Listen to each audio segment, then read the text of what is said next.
দোস্ত, আল্লাহর কথা মনোযোগ দিয়ে শুনতে হয়, এটা আল্লাহর আদেশ, সরাসরি আল্লাহর হুকুম। এটা ফাসতামিউ লাহু ওয়া আনসিতু। আল্লাহ তাআলা বলছে, আমার কোরআন যখন পড়া হয় তোমরা মনোযোগ দিয়ে শোনো এবং চুপ থাকো। লাআল্লাকুম তুরহামুন। আল্লাহ বলছেন তাহলে অবশ্যই তোমাদেরকে রহমত বর্ষণ করা হবে। মানে কি? মানে তাফসীরের মধ্যে আছে, মানে আল্লাহ তাআলা তার কথার উপর তোমাদেরকে আল্লাহ নিজে আমল করার তৌফিক দিবে। তাহলে বোঝা গেল, কেউ যদি আল্লাহর কথা মনোযোগ দিয়ে শুনে এবং চুপ থাকে, এই আন্তরিকতার কারণে আল্লাহ তাকে আল্লাহর হুকুম মানার তৌফিক দিবে। তাহলে এটা তো জরুরি ভাই। স্বাভাবিকভাবে প্রধান বক্তা, বিশেষ বক্তা আর অল্প বক্তা, সামান্য বক্তা, মারাত্মক বক্তা, ভয়ঙ্কর বক্তা, যাই বলি আমরা, সব মিলাইয়া আল্লাহর কথা তো বরাবর, আখিরাতের কথা তো বরাবর। প্রধান বক্তা বললেও নামাজ 5 ওয়াক্ত, জোহরের পরের বক্তা বললেও নামাজ কয় ওয়াক্ত, যেটা হারাম তো হারাম, যেটা হালাল এটা হালাল। এখানে নতুন করে কারো বিধান, নিজের কিছু মতামত বলার অধিকার নাই।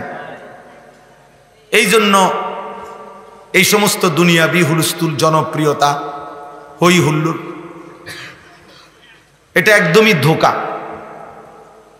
আমাকে যদি 1 কোটি মানুষও চিনে, আমার কবর রাজাব মাফ তো, তাহলে আমি এই জনপ্রিয়তা দিয়ে কি করব?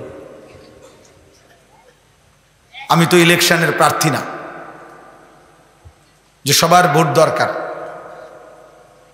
আমাকে যদি 10 কোটি মানুষও চিনে, আপনাদের কারো কবর রাজাব মাফ, তাহলে আপনাদের লাভ কি? চিল্লাইয়া লাভ কি? মানুষ কম হইলে বেশি হইলে কোনোটার মধ্যেই সফলতা ব্যর্থতার কিছু নাই। সবাই চিনলে সফল, সবাই চিনলে ব্যর্থ, এমন কথা কোরআন সুন্নাতে না। লোক বেশি হইলে সফল কিংবা লোক কম হলে ব্যর্থ, এই কথা কোরআন সুন্নাতে নাই, আসলেই নাই। কোরআনুল কারীমের মধ্যে 25 জন নবী এবং রাসূলের নাম আছে। 25 জন। কতজন? তো নবী রাসূল কি 25 জন? তাহলে বাকিদের নাম যে নাই, তাহলে ওনারা কি ব্যর্থ? কোরআনুল কারীমে কেবল 1 জন সাহাবীর নাম আছে, 1 জন মাত্র, যায়েদ, হযরত যায়েদ রাদিয়াল্লাহু তাআলা আনহু। এই সাহাবীর নামে শুধু কোরআন শরীফে আছে, এই একটা নামে। আর কোন সাহাবীর নাম কোরআন শরীফে নাই। তাহলে সাহাবী তো এই একজনই। তাহলে বাকি যাদের নাম নাই ওনারা ব্যর্থ, এইটা মনে। তাহলে সবাই চিনলে বা না চিনলে এর মধ্যে আহামরি কিছু নেই, আহামরি কিছু নেই। আমি আজকে 21 বছর হয় প্রায়, আলহামদুলিল্লাহ, আল্লাহর কথা বলার তৌফিক মালিক যেটুকু দিছেন, 21 বছর। তা আমি 21 বছর ধরে কোনো এত শ্রোতা দেখিনি। আমি 4 জন মানুষের সামনেও, 10 জন মানুষের সামনেও ওয়াজ করছি। তো কি হয়েছে তখন? আর এখন কি হয়েছে? যদি আখিরাতে মাফ না করে, যদি আল্লাহ গ্রহণ না করে। অতএব দোস্ত, এটা তেমন কিছুই না, আহামরি কিছুই না, কম হলে ব্যর্থ এমন কিছু না। কেউ যদি একজনের কাছে আল্লাহর কথা বলে, আর নবীজি সাল্লাল্লাহু আলাইহি ওয়াসাল্লাম বলছে, আল্লাহর কসম তোমার দ্বারা যদি একজন ব্যক্তি, ফাওয়াল্লাহি লা ইয়াহদিয়াল্লাহু বিকা রাজুলান ওয়াহিদান খায়রুন লাকা মিন হুমুরিন নাআম। নবীজি বলছেন, তোমার দ্বারা আল্লাহর কসম যদি এক ব্যক্তি আল্লাহর পথ পায়, হেদায়েতের রাস্তা খুঁজে পায়, তাইলে গোটা আরবের সমস্ত দামি উট তোমাকে হাদিয়া দেওয়ার চাইতে কোটি গুণে উঠত। কয়জন? একজন। তাহলে কোনো একজনের বলার দ্বারা, কারো ফিকিরের দ্বারা যদি এক আল্লাহর বান্দা আল্লাহর দিকে ফিরে আসে, এটা তার সবচেয়ে বড় পাওয়া, এটা জীবনের সবচেয়ে বড় অর্জন, জীবনের সবচেয়ে বড় পাওয়া। এজন্য আখিরাতের বিবেচনায় জনপ্রিয়তা ধোঁকা। দুনিয়াবি বিবেচনায় অনেক কিছু ভাবতে পারে, দুনিয়াবি অনেক জনপ্রিয়তা অনেকে চায়, মানুষে দেখুক, জানুক, কিন্তু আখিরাতের বিবেচনায় জাহান্নাম থেকে বাঁচবার ক্ষেত্রে, জান্নাতে যাওয়ার ক্ষেত্রে জনপ্রিয়তার কোনো বিষয় না। ঈমান আমলের বিষয়, তাকওয়ার বিষয়, গুনাহ ছেড়ে দেওয়ার বিষয়, আল্লাহকে মানার বিষয়। এটা আমার জন্য যেমন, আপনাদের জন্য তা। সেজদা দিলে আমারও লাভ, শ্রোতারও লাভ।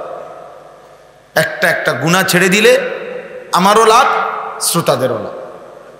রব্বুল আলামিনের এক এক হুকুমের গোলামি করলে, আনুগত্য করলে আমারও লাভ, শ্রোতাদেরও লাভ। নাই তো কোনো ফায়দা নাই, নাই তো কোনো অর্থ নাই। আখিরাতে জনপ্রিয়তা বিশ্লেষণ হবে না, ঈমান আমল দেখা। ইকরা কিতাবাক, আল্লাহ তাআলা বলবেন বান্দা তোমার আমল নামা তুমি পড়ো।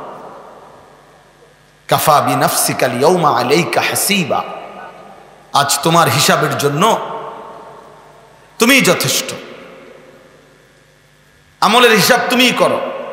মনে করেন, যেমন ধরেন কথার কথা আল্লাহ তাআলা বললেন যে একটা সেজদা দিলা 10, একটা মিথ্যা কথা বলল মনে করেন 8, তো কাটো, 8 কাটো, 10 যোগ করো।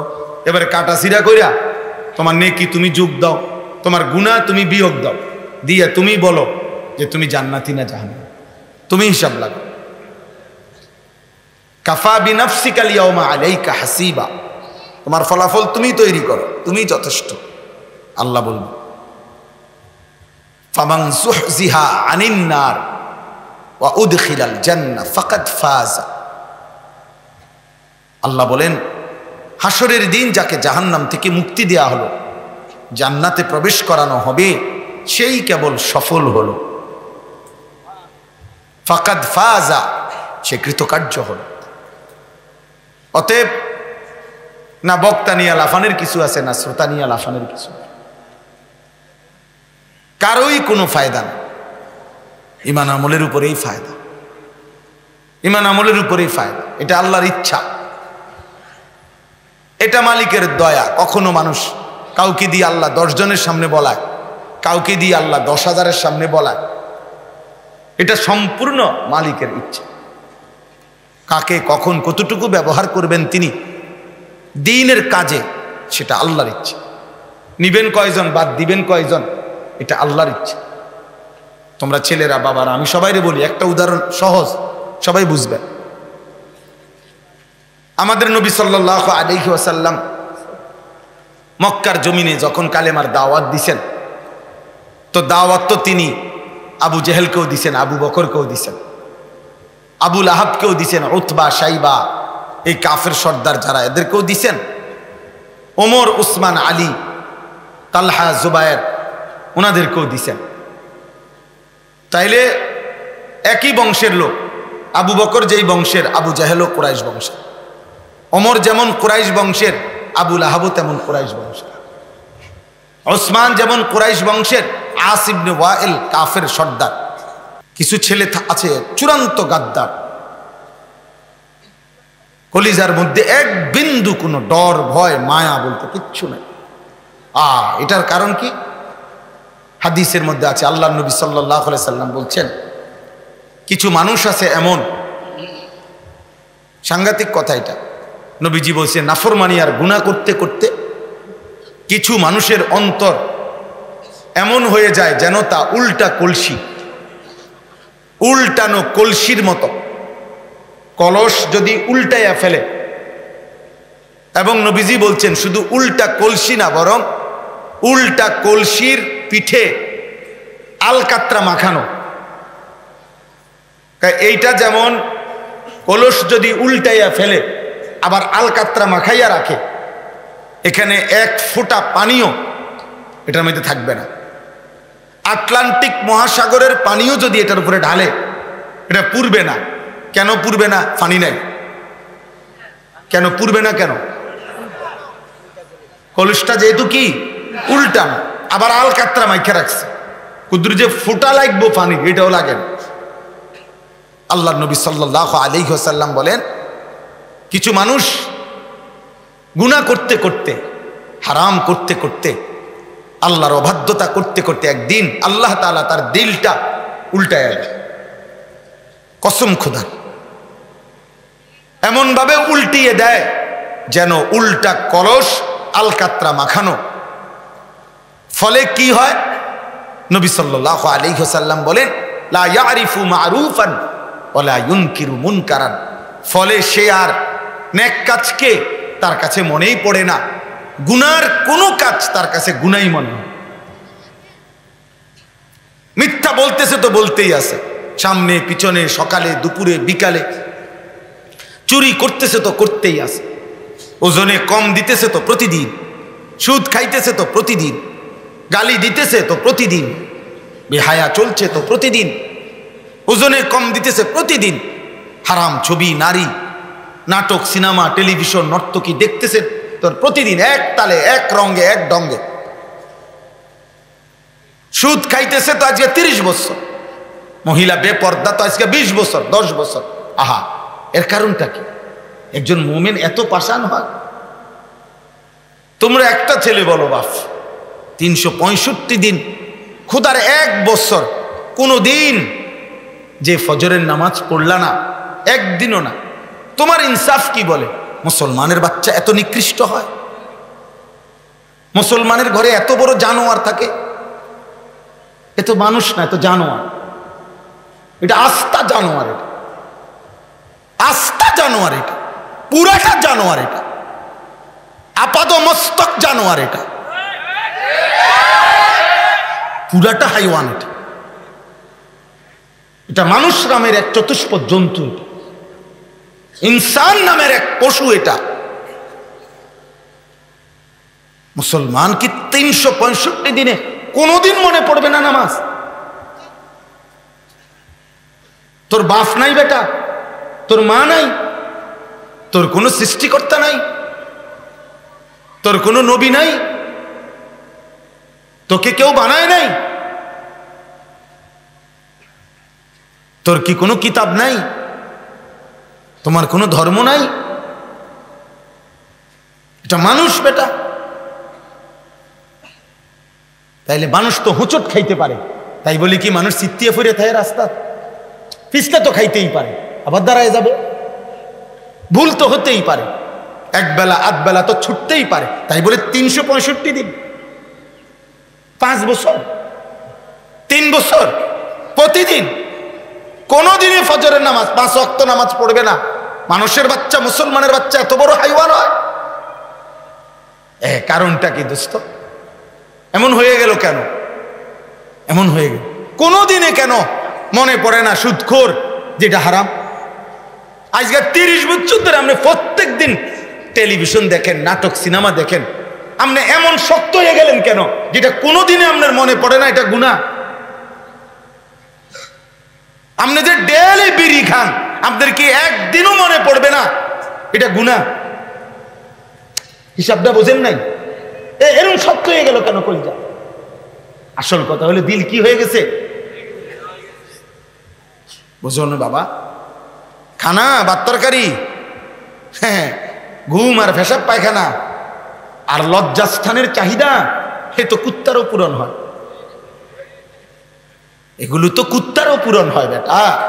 খানা তো কুত্তাও খায়, পেশাব পায়খানা তো কুত্তাও করে, ঘুম কুত্তাও যায়, লজ্জাস্থানের চাহিদা কুত্তারও পূরণ হয়। এজন্য তো কুকুরের বাচ্চা হয়, না তো কুকুরের বাচ্চা হয় কেমন? তাহলে জীবন মানে কদ্দুর? খাইলা, ঘুমাইলা, পেশাব পায়খানা করলা, আর লজ্জাস্থানের যে চাহিদা, শাহওয়াত, জিনা, ব্যভিচার, অসভ্যতা, নিজের হাত নাপাক ব্যবহার, নোংরামি, এই যৌনতা, নারীর পিছনে ঘোরা, কোন হারাম মেয়ের সাথে হারাম সম্পর্ক করা, খালাস, এরই নাম জীবন, এরই নাম হায়াত, এরই নাম বেঁচে থাকা, এরই নাম মানুষ বেটা। এই পৃথিবীতে আল্লাহ তাআলা তোমার মতো একটা ছেলেকে এমন সুন্দর যৌবন দিয়ে সৃষ্টি করছে শুধু একটা বেডির জন্য? পাগল! তা কাপুরুষের কথা। আরে আল্লাহর ভয় তো নাই, এটা একটা অপদার্থ বেড, ছাড়া তার কিছু না। কারণ যে শুধু বেডির পিছনে শেষ হয়ে গেছে জীবন, এটা তো একটা ফালতু ছাড়া, প্লাস্টিক ছাড়া আর কিছু না। এটা পুরুষের কোনো জাতেই পড়ে না এটা। পুরুষ মানুষ তো পৃথিবী গড়বে, পুরুষ মানুষ তো দুনিয়া গড়বে, পুরুষ মানুষ তো সমাজ গড়বে, পুরুষ মানুষ তো জাতি গড়বে, পুরুষ মানুষ তো ইসলাম লড়াবে। নওজোয়ান তো সারা পৃথিবী বিজয়ের স্বপ্ন দেখবে, সে যুবক। নবী সাল্লাল্লাহু আলাইহি সাল্লামের একজন সাহাবীকে হযরত যায়েদ ইবনে সাবিত রাদিয়াল্লাহু তাআলা আনহু, হযরত আবু বকর সিদ্দিক রাদিয়াল্লাহু তাআলা আনহু 16 বছর বয়সে ওনারে বলছিলেন, যায়েদ তোমার এই 16 বছর বয়সে পুরা কোরআনুল কারীম, নবীজির এই লক্ষ সাহাবীর যার কাছে লিখিত কোরআন শরীফ নবীর জামানায় যে জেদ্দুর লিখে রাখছে, নবীজির জামানায় পূর্ণাঙ্গ কোরআন শরীফ একসাথে কারো কাছে ছিল না, এই ভাঙা ভাঙা ছিল, কারো কাছে 2 আয়াত 10 আয়াত 50 আয়াত 1 সূরা 2 সূরা। বলছে যার কাছে যা আছে, যত মুসলমান এই মুহূর্তে প্রত্যেকের কাছে লিখিত কপি একত্র করবা, মুখস্থর সাথে মিলাইবা, সবগুলো একটা একটা করে যাচাই বাছাই পরীক্ষা নিরীক্ষা করে এরপরে পুরা কোরআন একসাথ করবা 30 পারা। এই পুরা কাজটা প্রধান এই প্রকল্পের তোমারে বানাইতে চাই। তখন ওনার বয়স মাত্র 16 বছর। তিনি নবীজির 13 বছর বয়স থেকে নবীজির সাথে থেকে তিনি কোরআন লিখতেন, কাতেবে ওয়াহি ছিলেন। তো নবী আবু বকর সিদ্দিক যখন বললেন 16 বছর বয়স তোমার, এই মহান কাজটা তুমি পারবানি, করতে পারবানি, তুমি প্রধান থাইকা।